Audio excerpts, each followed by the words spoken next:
5 million Americans are living with an autism spectrum disorder. And Sarah May, if I'm correct, 1% of the world's population also is diagnosed with an autism spectrum disorder. So each April 2nd, this is to elevate awareness. It's also to educate the public.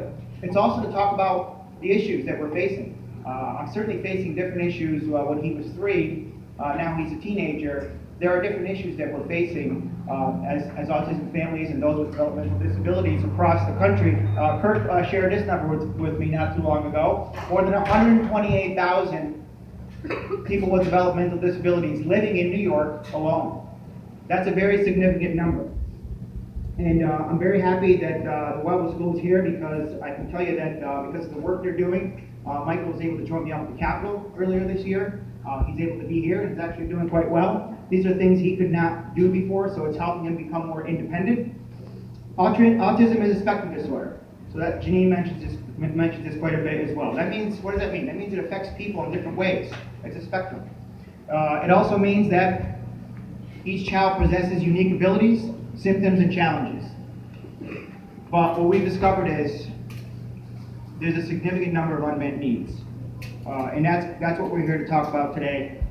The Autism Action New York package that I introduced in the State Assembly seeks to address some of these issues, some of these challenges, because 1 in 68 diagnosed with autism, born with autism, living with autism, that means at some point, Michael's going to be an adult. So that means 1 in 68 adults will be living in New York and in the country, in the world, with autism. So that means that there's a growing need for these support services that we're trying to develop resources for. And the Autism Action Plan that everybody here was able to come together and support that I introduced last year, it seeks to address some of these challenges in education, communication, employment, housing. There's a tremendous need for housing that we haven't addressed yet.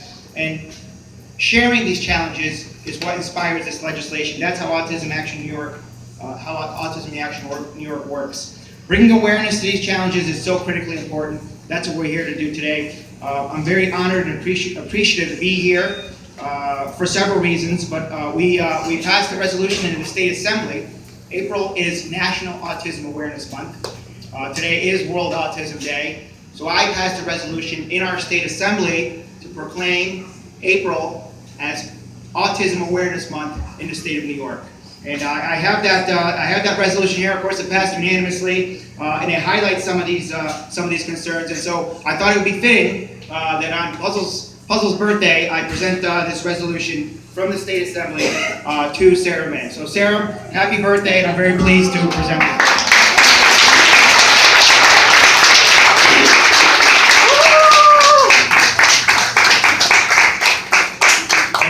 Is that by passing this in the State Assembly, bringing more awareness here in New York, presenting this here, having it displayed here, it will all help us and remind us how important it is to keep spreading awareness, because the awareness has reached new levels. And I want to personally thank Sarah May for the work she's doing here. She truly is a leader.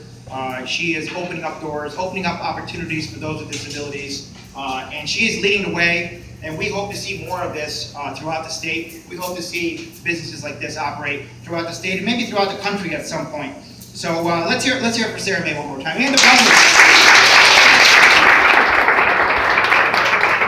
Don't forget Sarah, the Puzzles family. If the Puzzles family is here, let's give them a round of applause.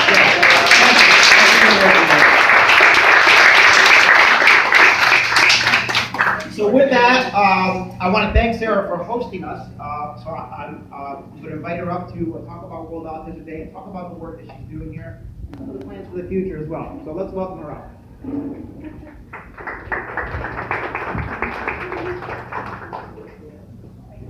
Thanks everyone for coming out today. I'm Sarah May. I'm the owner of Puzzles Bakery and Cafe. And we are so pleased to be celebrating our 2nd anniversary today on World Autism Awareness Day. So we couldn't have done it without our fantastic employees, and I just want to give a huge round of applause to all of our employees.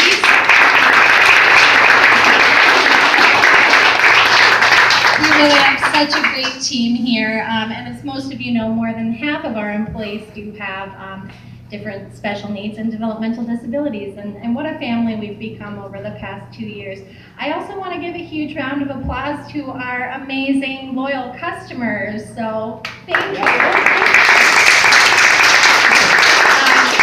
We are a small business. We are a for-profit business, just like all the other businesses down here in Schenectady. So we're not a nonprofit. We don't rely on donations. We rely on people coming in and eating and buying breakfast, lunch, and dinner. And we really couldn't have gotten this far without you guys. So thank you so much for coming in and being loyal customers over the past 2 years. So just a few words about the work that we do here at Puzzles. I opened Puzzles Bakery and Cafe to help fill that need. We have a lot of individuals who have autism and other disabilities in our community and throughout New York State, throughout the country.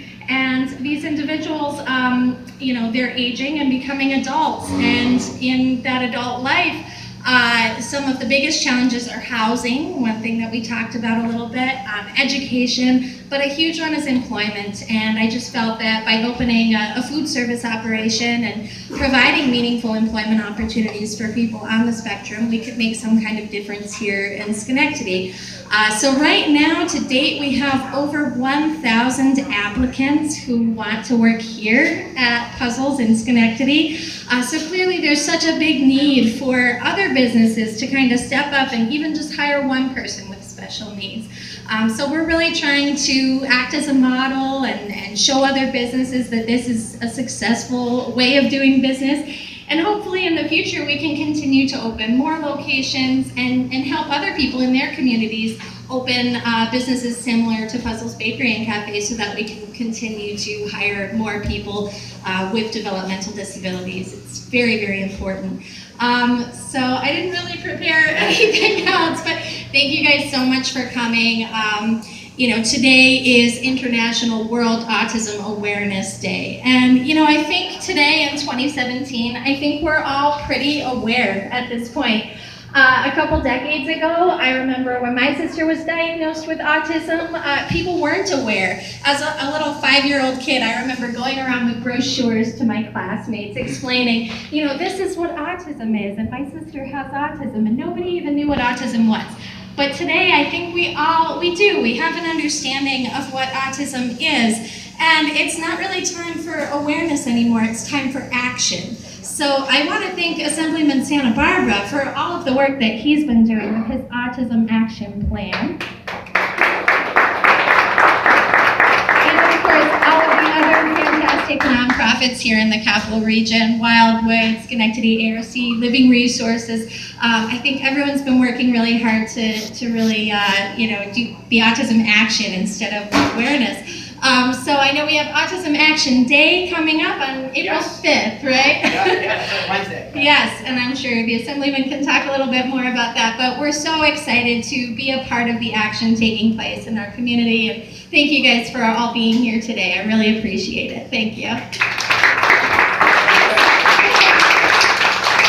Sarah, for being unprepared, you did great because she has a passion for this. That's why she can speak about this for much longer than she has. Believe me, she's been doing this work for a very long time. So we appreciate you hosting us. A couple of the names that we already mentioned: Schenectady ARC, the Wildwood School, and I talk about my personal experience with my son being able to be more independent and learn some wonderful things, life skills, being able to take care of himself with preparing food and doing some things that he couldn't do before. And certainly we have to thank the dedicated staff that work at these organizations, the direct care workers, direct services. Let's give them a big round of applause because this has been a topic of discussion at the state capitol. And we've had some successes, but first I'm going to talk more about that because